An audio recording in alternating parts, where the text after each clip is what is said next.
Welcome back, digging into another week of Earth's layers.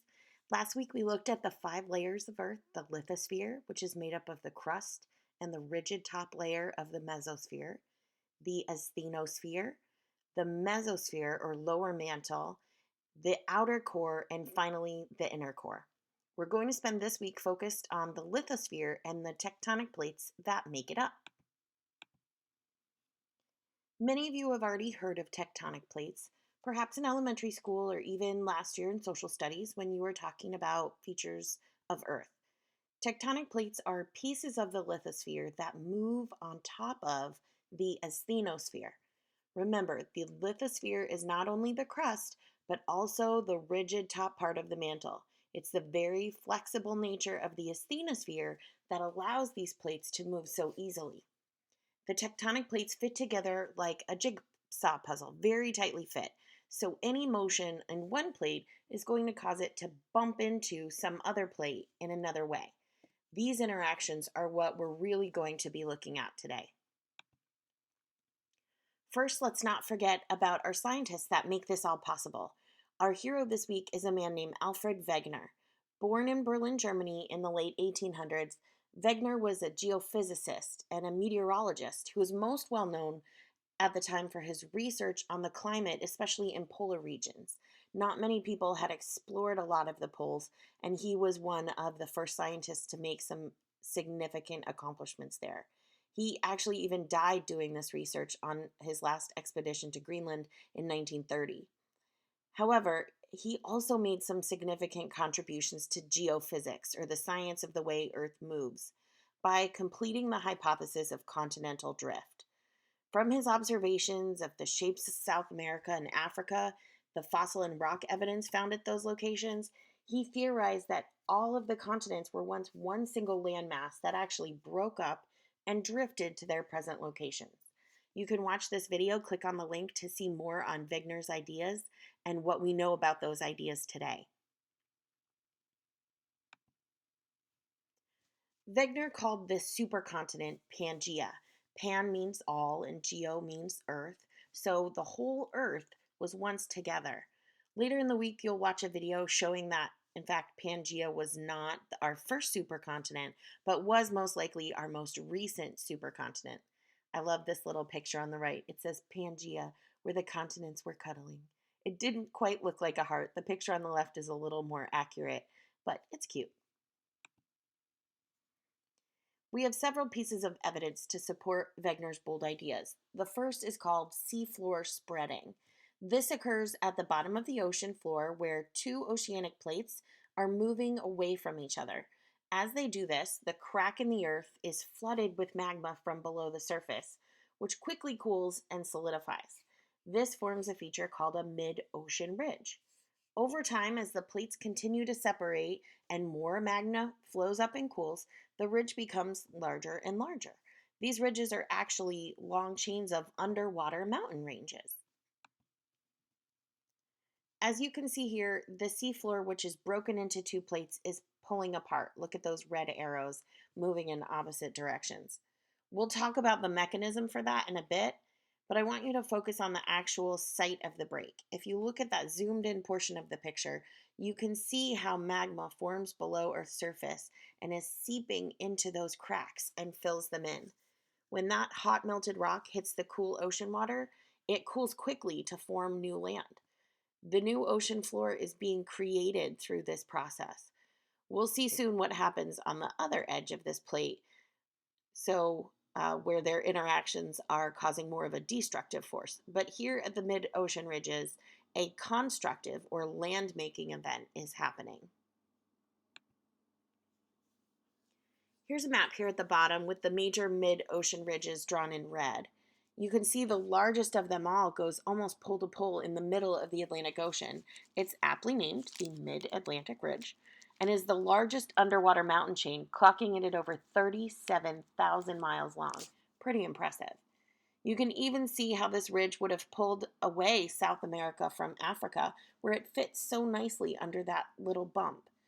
Aside from the Mid-Atlantic, there are 4 other mid-ocean ridges, including the East Pacific, the Southeast Indian, Central Indian, and Southwest Indian ridges. all named for their locations, making it pretty easy to find them on the map.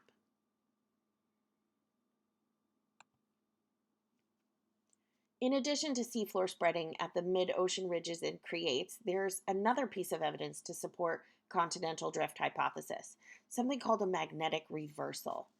Currently, when you go outside with a compass, it uses a magnet to find north. So our magnetic north lines up with our North Pole. However, this hasn't always been true during Earth's history. Scientists have found a pattern in the rocks to suggest that the magnetic pole has swapped several times, meaning at some points in our history, our magnetic north would actually point toward the South Pole instead of the North Pole. They would need a totally different compass. While scientists don't exactly know how this happens, we have strong evidence recorded in the ocean floor that it does happen. So let's look a little closer at that evidence. Magma is melted rock, and rocks are made of minerals. Some of those minerals are magnetic. As those magnetic minerals flow to the surface to fill in the gaps from seafloor spreading, they line up with the current magnetic field on Earth like a compass, leaving a particular colored stripe in the grain of the rock. When Earth's magnetic field flips, so do the minerals, which results in a different grain alignment in the rock. Geologists can look at the magnetic alignment, also known as polarity, of these minerals and see that they're moving away from the center of the ridge like ripples in a pool. So you can watch that land move out, showing that the seafloor is actually spreading.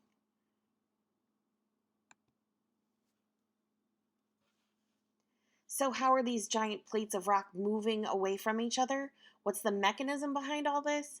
It's our good old friend, the convection current. The hot rock in the mantle rises, cools as it nears the surface, and sinks back down, circulating like a pot of boiling water. These convection currents drag the slabs of rock lying above them apart from each other, causing the oceanic plates on the seafloor to spread apart. This short video is great. It has amazing graphics and a guy with a super cool accent to show how these convection currents work. I encourage you to watch this over and over and over again. And it also shows you on the opposite side what's happening to that other edge of the plate as it dives down, destroying the rock. So as rock is created at the mid-ocean ridge, there's rock that's destroyed on the opposite side.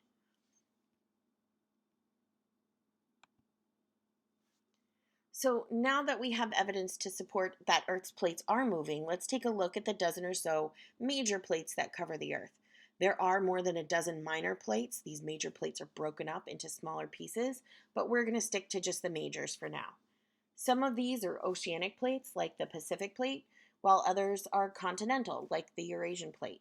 We're going to spend the rest of our time here looking at the interactions of these moving plates and the features that are created from their interactions. We've already talked about how the plates float on the asthenosphere, but remember, the asthenosphere is a slow-moving liquid, so the plates aren't gliding all willy-nilly all over the place. In fact, they're only moving at about an inch per year. So while the changes are visible, they're happening really slowly, for the most part. We'll talk about earthquakes and that quick movement, but for the most part, these formations and structures on Earth are happening at a very slow pace. The borders of plates where they interact with another plate are called plate boundaries. There are three types of interactions or boundaries: convergent, divergent, and transform. This plate boundaries rap is super cheesy, but very catchy and awesome. The song will totally get stuck in your head, but it will also really help you remember what's happening at each of these boundaries. So play it, and play it more than once. It's very funny. Just like the rap stated, convergent boundaries are where two plates collide or come together. When they crash into one another, a few different features can result depending on what types of crust are involved. For example, if a dense oceanic plate collides with a continental plate, as shown in this picture, the denser plate will sink under the less dense plate. So the oceanic plate, which is more dense, is forced down toward the mantle. That movement down is called subduction. Sub, like a submarine, means under, so it's diving under the continental plate. The hot temperatures down there will melt the rock, release the gases contained in it, causing it to rise almost violently through any weaknesses in the continental crust and can often burst out as a volcano. The continental crust involved in the collision will crumple up where it meets the oceanic crust, like the hood of a car in a head on collision. That crumpling is actually the formation of a mountain. At the elbow, or sometimes I say armpit, between where those two plates are meeting, there will actually result a trench or a really deep part of the ocean where the oceanic crust is diving under the crumpled continental crust. So we get three features just from one interaction. Here's the three possible options for convergent boundary collisions. The first we just saw on the previous slide, oceanic and continental. However, if there's two oceanic crusts colliding together, one of them is going to be an older crust or formed further back in Earth's history, and therefore more dense. It's being crushed underwater for a longer period of time. This older plate will be more dense and will subduct or dive under, and magma will rise in any weakness in the other oceanic crust, forming a volcano underwater, just like we saw on the last slide. Eventually, that volcano can pop up through the surface. However, if there's two continental crusts converging together, neither of them is dense enough to subduct, so they crumple up into a mountain. This is how the Himalayas were formed. When the Indian plate pushed up into the Eurasian plate, the Himalaya mountains were the crumple zone. That's where they formed. In fact, they're continuing to push together a little more every year, making the mountains a little bit taller every year. So if you hike the Himalayas 100 years ago, it's not as exciting of an accomplishment as if you hike them 100 years from now, because they'll actually be a little bit taller. Divergent boundary is our second boundary. So this is where we have two plates that are moving away from each other. If it occurs on the ocean floor, we get a mid-ocean ridge, which we've already seen.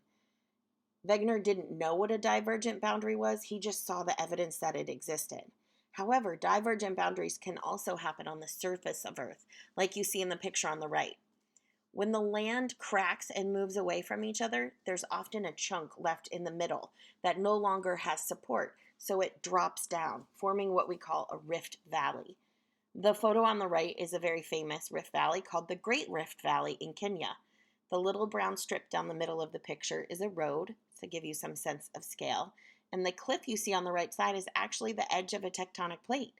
The other side of the rift, the other tectonic plate that's moving away, is actually over 30 miles away, so it's a very wide rift, and it stretches over 4,000 miles along the eastern side of Africa.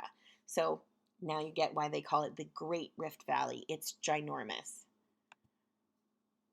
Our final boundary is perhaps the most destructive. It's called a transform boundary.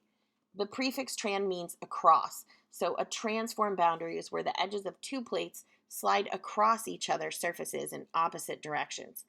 Rocks are made of very rough material, so try to picture sliding two pieces of sandpaper past one another. Not super smooth, right? The rough grains almost get stuck on one another. And if you push them together as if they were tightly fitted together like the rocks on our plates, sliding them across each other gets even harder. The energy built up from the friction eventually gets released in one big slip or jump. This jump is an earthquake. If you look at the picture on the right of California's San Andreas Fault, you can see why California has so many earthquakes there. There are two plates moving in opposite directions, constantly building up energy until eventually the force of those movements will overpower friction and the land will move in one big jump. It's devastating both on a human level and a geological level. We'll talk more about earthquakes and volcanoes next week. Here's a great summary slide. Look at the images, but really look at them. If we were in class together, you'd be drawing them and spending time with them. Don't just glaze over them because they're already in there for you. See if their motions and features that they illustrate make sense to you. Do you see how plates moving away from each other would result in magma rising to make that ridge? Can you visualize how a dense plate would dive under a less dense one? Or how big the energy must be to cause rocks that are so rough to slide past each other? The events and features created over tens of thousands of years of this persistent motion is really quite astounding. We'll continue next week with a deeper look at volcanoes and earthquakes covering Earth's surface. But for now, have fun getting the plate boundaries wrap out of your head. See you guys soon.